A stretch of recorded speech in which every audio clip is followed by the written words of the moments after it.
So there's the Trump administration's right now deporting this guy who's I'd just say a Palestinian rabble-rouser, Columbia University, exactly who you... Khalil something? Yes, Khalil something. And he's right on the edge of, like, inciting terrorism. But no, okay, if I was just going by emotions, yes, I think I love it that Trump is throwing this dirtbag out of the country. I will defend him to the death because I'm a free speech guy. You got to be consistent.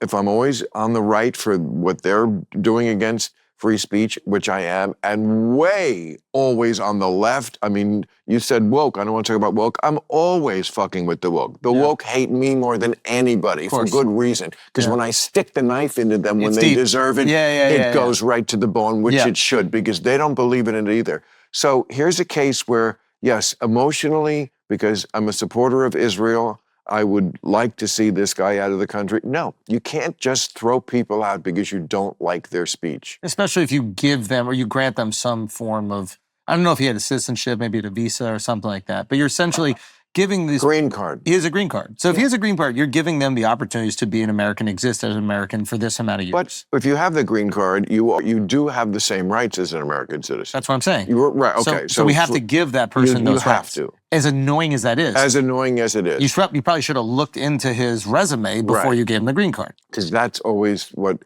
And it's very hard to... I would say not more than 20% of the people in this country can you get on that opinion. Everybody else is just always going to go right to defending the speech of the people they like. Yes, this is what we constantly do. We're hypocrites, but like... Such hypocrites. But this is the thing, we have to like... This is where it gets frustrating, these arguments, is like, if we know we're hypocrites, we can't cry about it. We have to meet people where they are.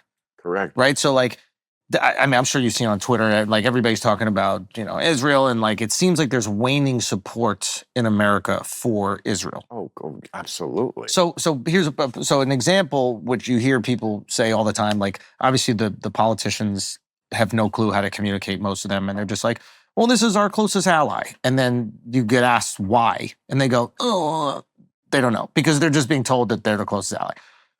Well, closest ally in the Middle East. Regardless of what it is. It's like, I think... Well, that's very important. They're the closest ally in the Middle East because they're the only country in the entire Middle East that anyone in this country, these fucking hypocrites, would even survive for a week in. You wouldn't want to live. I don't know if that's true anymore. Like the UAE, I've been to Abu Dhabi. The UAE is not the Muslim world. If you're talking about But they're in the Middle East. That's what you're talking about. Okay, but you're talking about a tiny, tiny percentage of what typical life is like in 60 Muslim countries. You're talking about a little enclave they carved out so Westerners could come and spend their money. We're talking about far less than 1% of the way life is like. You would not want to live even in a moderate country like Jordan. And your wife certainly wouldn't enjoy living there. Yeah. Okay? You're making logical points. Well, these are factual points. Yeah, sure, they're factual. But, they are. Yeah, but it doesn't matter. It's like, I gave you another option that is true. Well, but it's...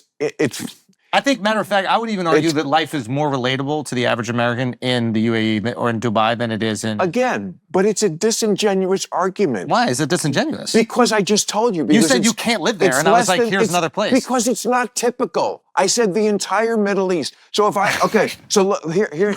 Okay. Here's the thing. Here. All right. If I say, you have to move somewhere in America, and I'm going to throw a dart at a map with a blindfold on, and... Could you survive anywhere else in America where you absolutely could. You could live in Salt Lake City. You could live anywhere in America. If I throw a dart at a map of the entire